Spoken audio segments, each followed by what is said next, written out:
Episode 4, As Real as It Gets, Staying Consistent. The song I'm going to start with is Spirit Guides.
Spirit Guides.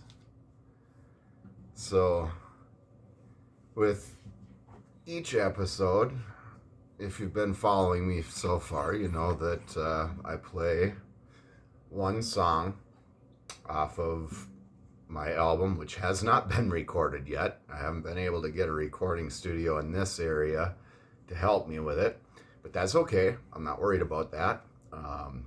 Soul Salvation is the name of the album, and that track was Spirit Guides. And I'll give you a little overview of what that song means to me in my life, and maybe give some insight to others on how they can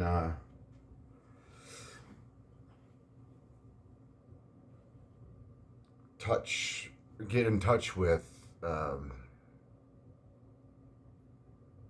get in touch with the spirit world, get in touch with some guidance within, because really this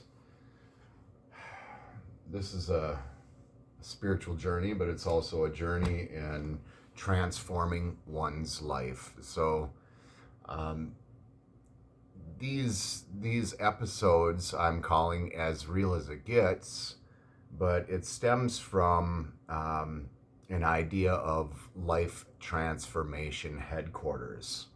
So in previous episodes, I haven't really done much with notes, but I decided I don't want to continue to bounce all over the place and miss important pieces. So who am I? Well, my name is Simon Eklund, and I am a life transformation specialist and a musician. I'm a heterosexual male, but as a human being, all human beings embody masculine and feminine energies. And so I'm a heterosexual male, but I operate more in my feminine energy. I'm nurturing, creative. Those are mostly the energies that I operate out of nurturing and creation. So feminine energy, not to be confused with female or male. These are energies, not genders. So I am a heterosexual male that operates from my feminine energy. Spirit guides, example. So when I start a day, I pray, and in prayer, I thank God for the gift of a new day, the gift of opportunity to be a better person than I was yesterday, the gift of opportunity to grow as a human being, to be of use in this world, and to be helpful to others. And so in prayer I ask, and in meditation I listen. And sometimes, most of the time, when I sit quietly and I do my breathing techniques and I try to listen, I don't hear a darn thing but all the noise of the universe around me, trains and birds and helicopters and sirens and children crying out in the hallway, or a door slamming. So there's all these interferences and distractions, and it's very hard to stay focused when there's distractions, especially if you've experienced an overabundance of trauma. And literally, the position of the sun is a trigger to some of my trauma. But now that I'm aware of that, I'm aware, I feel this certain way at a certain time of the day, and I'm going, what in the heck? Why do I feel this way? Well, now I understand. Oh, well, it's literally this time of day I was molested in a bed, so just being in bed triggers my body into this state of tension. I would stop breathing in my sleep.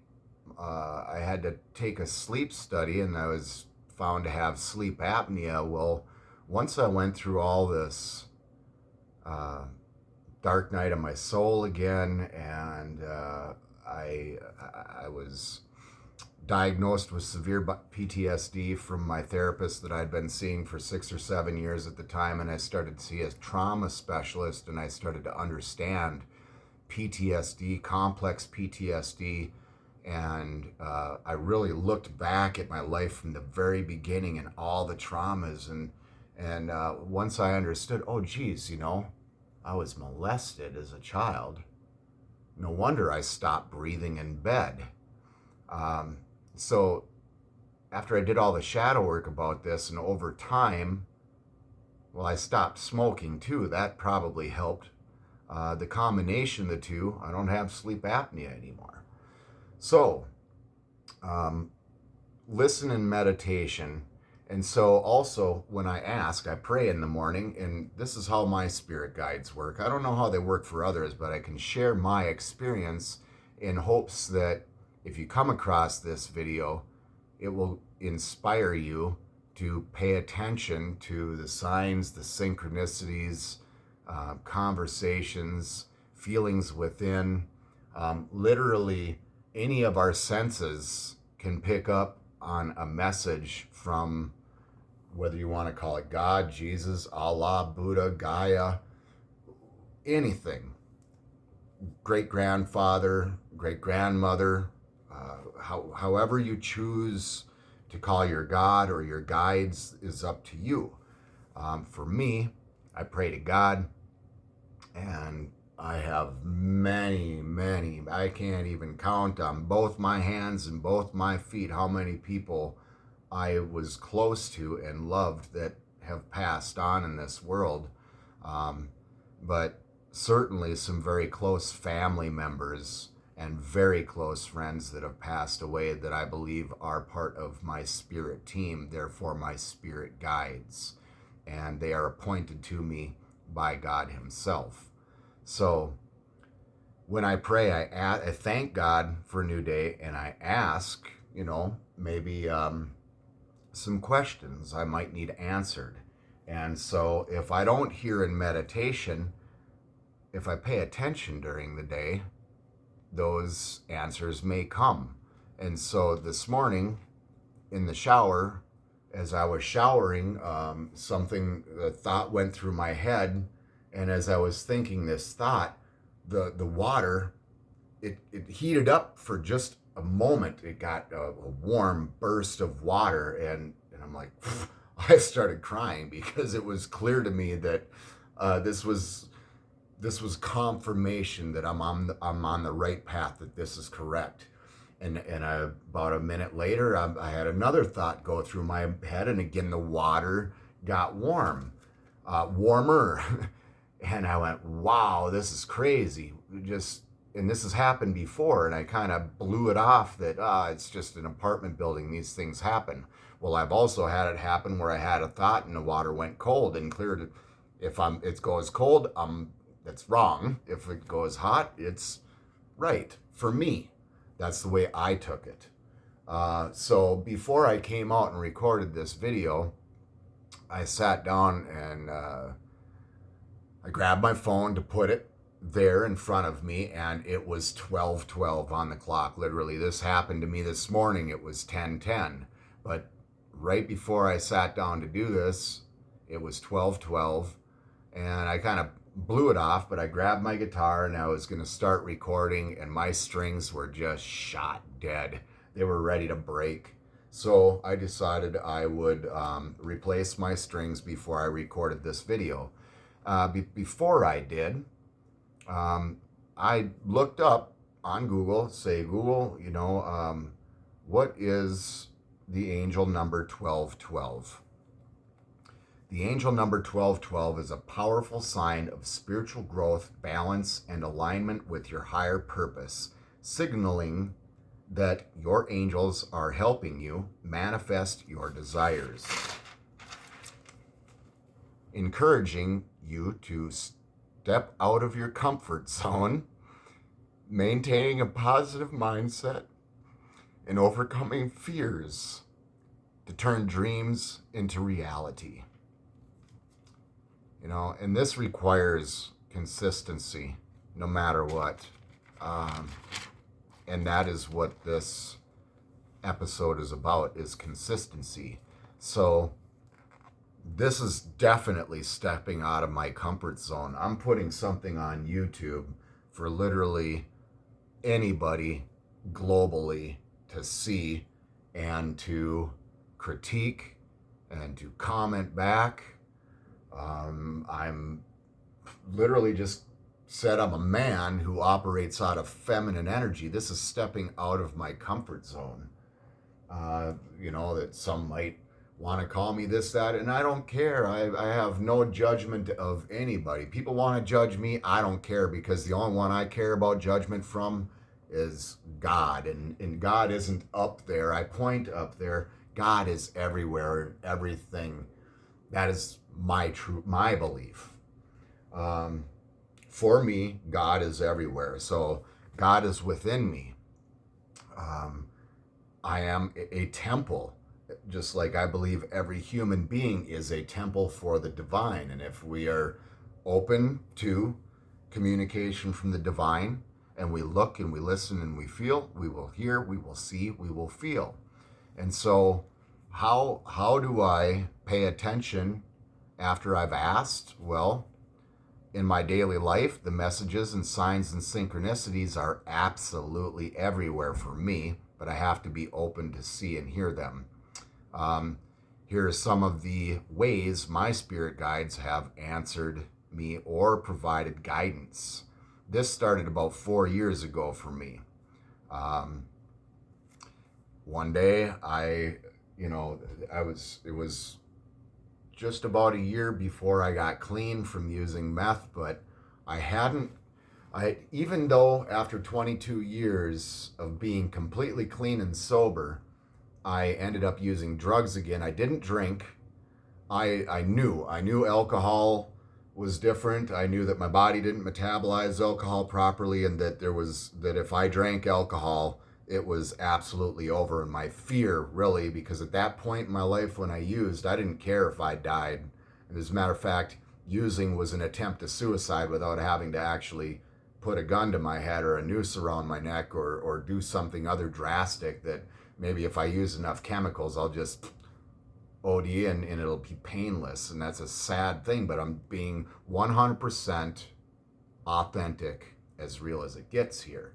I don't want to just tell you all the good, beautiful things about my life. I'm going to tell you the worst of the worst. I'm going to overturn every rock and show you and tell you about my life and what I've been through and what I've overcome. So I gave up on me. The false narrative was, my business is failing. I've done everything I can. I'm in a bankruptcy situation for the second time in my life. My wife is displeased with me. She's told me it's my fault we're in this situation. So I'm not good enough.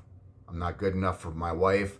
And in the United States of America, if you can't support your family, your wife and your children financially, you're a deadbeat pile.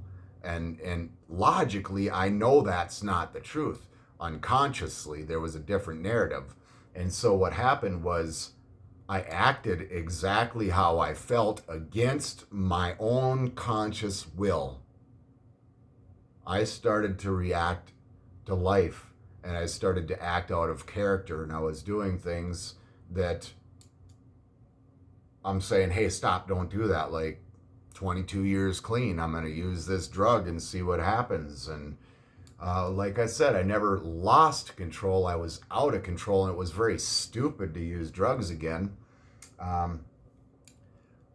It wasn't because I didn't care about my wife. It wasn't because I didn't care about my son.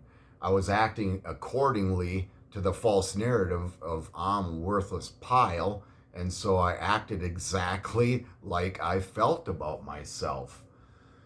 Fortunately, I lived through that, and I know internally in my consciousness that if I drink, that'd be the fastest way for me to die. But I also know that when I drink, I risk blackout, and I've hurt people in blackouts. And I've come out of a blackout sitting in jail in Chicago, Illinois. And I don't ever want to hurt anybody else in any way, shape, or form like that. So, I knew that drinking was just out of the question because I refused to hurt anybody else. So here I was 4 years ago.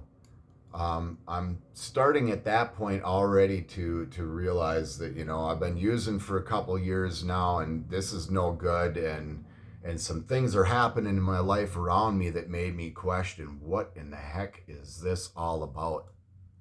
And I said, God, please. I gave up on myself, not God. I never looked to the sky or to the heavens or to God and said, God, why are you doing this to me? Why can't I succeed financially? It wasn't me blaming God. It was me looking at me going, what's wrong with me? There must be something wrong with me. I'm not good enough. I'm not smart enough. I'm not talented enough. I'm not skilled enough. I didn't work hard enough while working 20 hours around the clock. It's ridiculous the kind of things that I put upon myself. Um, that's just the way it is. So what happened was I went to my YouTube one morning and I opened my YouTube, and now I'm taking a big risk here because this is gonna make some people like, oh man. Anyway, I opened up my YouTube feed to put on some music and clean my apartment one morning, and instead of music being in my recommended new to you, all this, it wasn't music. It was some tarot reading, and it had a headline. I don't remember what it was because this is 4 years ago in the spring. So, right about this time of the year. And it had a headline that resonated very deeply with me. And it said, "Watch now." So I clicked play and watched now. And my jaw hit the floor in disbelief as I watched this tarot reading, this online tarot reading. It was a real person doing a real tarot reading. And this person talked about a divine feminine, and this person just explained my life to a T and all the things I've been through and how I've been misunderstood and I've never been able to achieve this. And I'm sure it will resonate with many people globally. But how many people are really going to be sitting in that same exact situation I was in and have everything in that reading? Too much of it. 100%. I was just blown away. And the next reading and the next reading, and each one had headlines and situations that were all about what was going on around me. So to me, that was spirit guides. That was God. I've never done any research on Google about tarot readings or anything like that at that time in my life. So it literally magically appeared in my YouTube feed. I call that spirit guides. I call that God. I asked and there was an answer. So that is one of the ways that my spirit guides have worked for me. Here's some of the other ways. Clearly, number synchronicities: 12-12, 10-10, 11-11. And this has been happening my whole life, but I only ever really noticed the 11-11, make a wish, because I'd heard it from somebody once upon a time. So whenever I just happened to see 11-11, I would say, oh, 11-11, make a wish, not really even thinking anything of it, not knowing anything about it. But I see these number synchronicities in overabundance. And it's not because I'm looking, not because I grab my phone. Oh, what time, my phone will ding because of a text message, and I grab my phone and literally it's 12-12 or it's 1-11 or it's 10-10. Or it's 5:55, 3:33, 2:22. I have 3 different videos that I recorded, and when I stopped the video stopped at 2:22. I can't even see the numbers from here to stop the video at 2 minutes and 22 seconds into it. So those kind of number synchronicities are spirit guides they're guiding me to some information to tell me something. Letter synchronicities. I told a story in my last one how the letter synchronicity LKV led me to read Luke 5, which is the story of Simon. Well, my name is Simon, and Simon didn't believe in Jesus, and I certainly was a non-believer of Jesus. And I'm being shown left and right that the God, the Jesus, the world, the spirit world is there and very, very real. I've got story after story after story after story, and even the believers, when I tell them these stories, are naysayers. These born-again Christians, when I tell them my stories, they're like, aha, okay. They're believers, but they're a naysayer the second I actually come to them and say, hey, maybe I'm somebody here. These tarot readings then started talking about chosen ones. And I didn't need to hear any of this stuff because my ego is already big enough and my ego will get in my way. And I don't need to be called a chosen one for any reason whatsoever. But the weird thing is that about 8 months after those videos, I got a message from a woman that I had met 6 years prior to that. I had a 10-minute conversation with her and never thought of her again. Never ever thought of this woman again, but I remembered her because she had an unmistakable face. She was beautiful. She had dreadlocks that are reddish brown down to about here. Never forget the face. So when she sent me these messages through Google Hangouts and, hey, how you doing? I'm from the Caribbean. I have a sister that lives in Jamaica, and living in Texas taking care of my sick mom. And I'm like, hey, you used to dance at Fat Jackson Bach. We had a conversation a few years back. Do you remember this? And she says, vaguely. So she confirmed it was her. But then she asked me if I was ready to start my life with her. And I said, well, what the? I'm broken. I'm a broken man with no job, no income. I don't even know if I'll ever be able to work again in my life.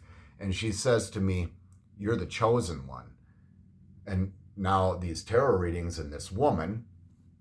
Now fast forward to this last summer. So just a few months back, I'm flipping through Netflix and there was a series called The Chosen. And I thought, that's interesting. I'll save it and watch it later. I'm curious about it. But again, there was that Chosen and I'm like, this is just too weird because I keep seeing things or I think something and boom, it manifests in front of me just like that. I just can't seem to manifest a career path that I love and enjoy that pays me enough money to live. So that's okay.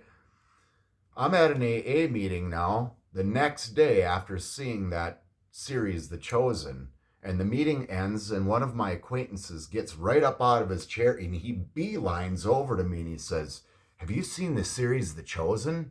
And I'm like, funny you should say. I haven't watched it, but I did see that on Netflix and I strongly encourage you to watch this. So I said, okay, I guess. I came straight home.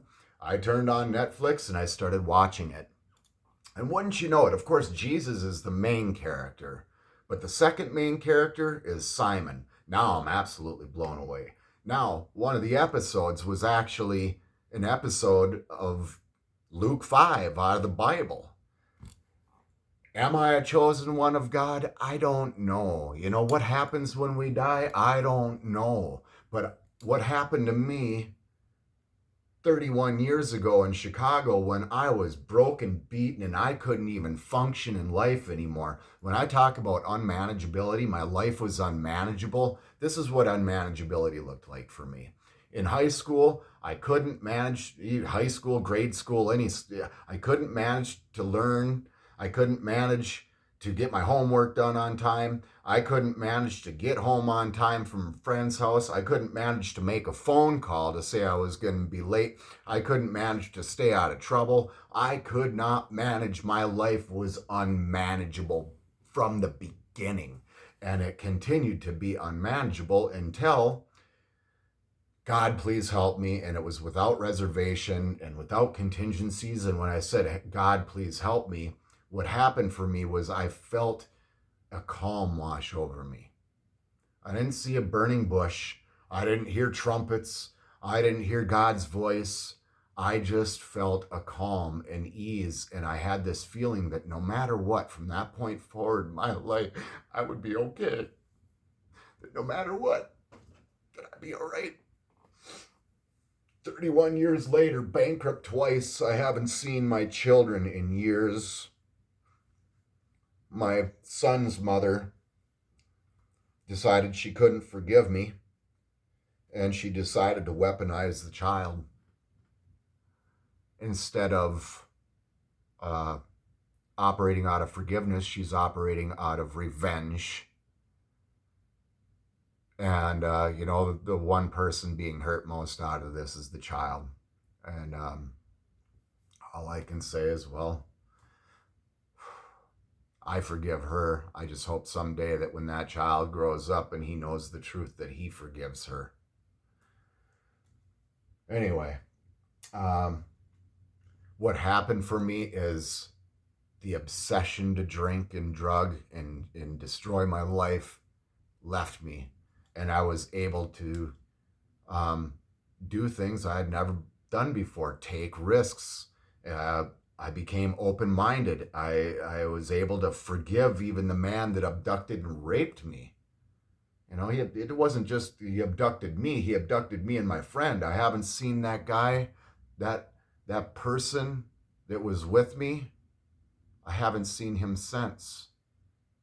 I'm sure that he carried some kind of guilt that that man raped me and never touched him. Why did he rape me and not him? And you know, um, I don't feel anything about that. I don't feel any bad about that. I hope that that person that was my friend isn't carrying any pain with him today about that, or any guilt with him about that today, because I certainly can't imagine what it was like for him to sit there and have to watch this man sodomize me and, you know, face butt for hours. It was terrible. And I'm just being as real as it get. This is what happened. And I'm not afraid of judgment from anybody, not even God, because I've made my amends. I live to the best of my ability today, and I stand willing to make amends to those who to this day still refuse to see me. But that's okay. You know, that's their choice. They don't have to forgive me. So, other ways that my spirit guides work to show me or tell me is letter synchronicities, signs, billboards, movie credits, um, TV shows, other people's conversations, standing in a line at a grocery store, and I might just hear an answer that come out of somebody's mouth, or I'm going to have to tread lightly here because I'm sure that I should not expose some things that I would really like to expose right now. I'd really like to expose some people that did some very terrible, terrible things, and these are family members. But for now, I'm just going to leave that be. I already told you the story about 1212 and what 1212 meant. So now we'll talk about consistency. So this is my fourth video on consistency. And for people who have experienced an overabundance of trauma in their life, like myself, like let's go way back 30 years ago when I lost my first job because the IRS shut the doors. It was no fault of my own. I had no control. Step one for me, I'm powerless over people, places, things, and situations. That was a situation. Now, unmanageability in my life at that point would have been obsession about I lost my job and I've got bills to pay. And if I would have just stopped right then and there, it would have been over. I would have returned drinking and drugging, and it would have been a repeat cycle, and I may never have made it back out of that. But what consistency looks like was, well, I know that when I go to meetings for myself, when I go to this community where there's like-minded people that have been through things, it distracts my poor me mind, my poor me attitude, and I go to this meeting, and then in the meeting, you know, somebody mentioned a similar situation and, you know, a temp agency, and I went, well, that sucks, but okay. And I just did it. So no matter what, through my life, I've just, through the last 30 years, consistently face planted or had the rug yanked out from underneath me through no fault of my own whatsoever. Not that I haven't sabotaged my own life. When I look back at some of the things in my life, I go, yeah, well, I see how a different attitude could have had a much better result, or I see how, yeah, I sabotaged that relationship from an old false narrative, because to the unconscious mind, that person was my enemy, not to me here, to the unconscious mind. So it makes sense that I sabotaged this relationship. It makes sense that I sabotaged my marriage. It makes sense. Not that it was correct, not that it was right. It makes sense based on these things that happened. When I look back, I look at the narrative. So, in order to succeed at absolutely anything, consistency is key. And so I consistently wake up every day. If I wake up, which I have, continue to wake up, I consistently make my bed. Why do I make my bed? Because when I walk into my room and I see my bed made, I just naturally feel better. I consistently do my dishes and keep a clean sink. Why? Because when I walk into my apartment and my sink is clean, I just naturally feel better.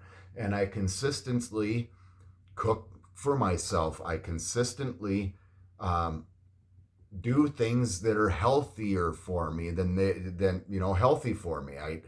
Even my daily walk that I take here, it's an 8-mile oval along the Mississippi River, and I cross the river and along the river, and I cross the river and back home.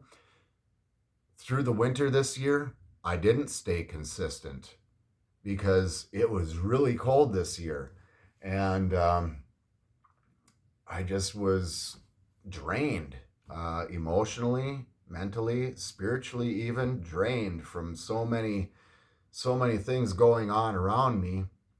But I consistently reached out to people. I consistently took risks. I consistently had the door shut in my face. I consistently had no said to me. I consistently try again. No matter what, I continue. So in order to succeed, so far we've got must get started. Write that list. Why am I doing this? Write down the steps to get there and start doing it. So episode 1 was getting started. Episode 2 was choosing a career path. Episode 3 was just a little recap of episode 1 and 2. And this episode 4 is about consistency. And so, I was supposed to record this video yesterday. And yesterday, I just didn't have it in me. But this morning, I felt a little better than I did yesterday. So this morning, I'm recording this video, and I'll still get it out there today, just not as early as I did yesterday, the day before, and the day before that. Consistently, it's a fact I'm going to have challenges in my life. Consistently, there's going to be, rejection or delays, challenges. But if ear itches. If I stay consistent, at some point, there will be results. Now, within my community here, I've had a real hard time getting past the gatekeepers with music, trying to get a booking agency and trying to get gigs. And I've 3 paying gigs in the last year, and only one of them came from that booking agency. So I left the agency and I said, you know what? There's a global community here on YouTube. There's a global community here through Facebook. And I've been putting my videos out there for years now. And of course, my life is transformed. Now, I've been clean for 3 years, and it was just a little less than 3 years ago when all the stuff that I was just doing, little pieces of music here and there, started to split and come together, and all of a sudden I had a full song, and then I had another full song, or a composition, a musical composition, an instrumental composition, guitar composition. Here's another one for you. I had 1 or 2 lessons when I was 15 years old. I got my first guitar when I was 15 years old, and I had 2 lessons, half-hour session each. So 1 hour of lessons in my life when I was 15 years old. And now, understanding my trauma, understanding that as a child in the unconscious mind saw my home environment as an unsafe environment to be in. So the moment the sun came up, out the door I went. It wasn't just that I was a Gen Xer, because I wanted to play my guitar. But I had already had this, this is the way I was operating from since I was really young. Like the second I could go out the door and I didn't have to have my mom watching me and I could stay out there playing until she said it was time to eat. I went in and I ate and I went right back out. So, and then, having an abusive dad, my mom divorced him and left him, but she married another man who was abusive. So it makes sense that the child of me wanted nothing to do with being at home. So there I was, 15 years old. I wanted to play guitar so bad, and I wished that I could what was one of my dreams as a child is that I could be a musician. But you can't be a musician if you don't practice. You can't be good at anything if you don't practice. And so, those 2 lessons happened. I never took a lesson again. And from 15 until this very moment, I've never had any lessons. And I can tell you EADGBE. That's it. That's all I can tell you. I don't know the names of the chords I play, but I play a lot of different chords, and I use every single fret, every single string, and every single string on this entire fretboard on the guitar, and I have no clue of what I'm doing. But what I've done, the compositions I've created, spirit guides, please do comment. If you think what I've created is absolute garbage, tell me, because what I feel as these things were created through me, I believe directly by the spirit of music, which really is God. I'm blown away. I'm blown away at these compositions. And the only way they happened is because, again, it was 4 years ago, when I started to think, man, I really need to probably get clean. And I didn't get clean right away, but I started to distance myself from the people, and I started to use less and less until February 14th of 23, and I just went, enough is enough. And at that point, I just stayed home, and I played, and I started playing till my fingers didn't necessarily bleed, but they felt like they were going to bleed. My fingers are solid calluses now. I play. And again, consistency. Not that I play 3 to 6 or 8 hours a day every single day. This last week, I took almost an entire week and I played maybe, a half hour one day. I played maybe 45 minutes another day. I played maybe an hour another day. Yesterday, I think I played like an hour and a half. So far today, I've played 4 of my songs after I changed my strings just to stretch them in a little bit before I recorded this video. But consistency, even when, life, it's okay. I'm a human being. I can't be perfect every day and put out the most amazing content every day and create new music every day. But I have created 6 full compositions in one day. How? I don't even know. It was like some unseen force just forced me up off the couch. I sat down and I'm like, wow, okay, grab the phone, hit record, there's one. And a little bit later, I'm just playing around and whoa, that's cool. I got to hit record. And in one day, literally, I created 6 full, complete instrumental compositions. Now, that's very uncommon, but it's not uncommon for me to create at least something new every single week. I have hours of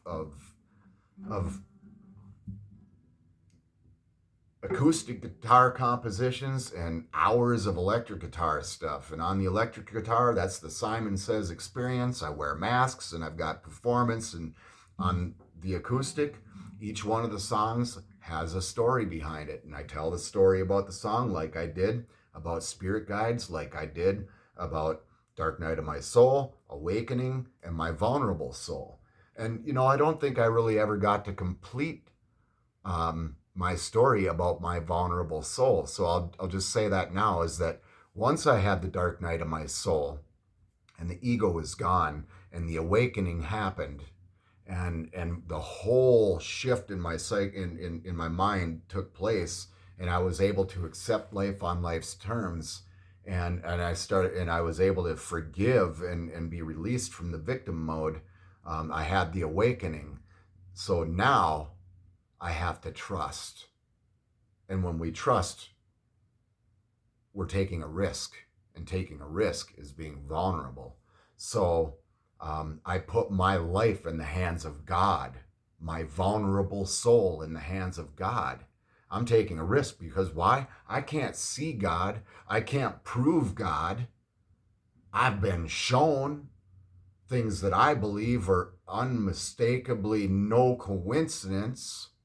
And those that say that there's no coincidence, I challenge you, watch my videos. I challenge you to have a conversation with me, and I will share story after story after story with evidence in pictures and videos and stories over and over again that would suggest that maybe I do have a purpose in life that isn't very small.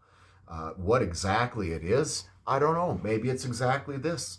Maybe it is to share my life experience with, with YouTube, with the world. I don't even know how to populate this stuff so it gets in front of the right people.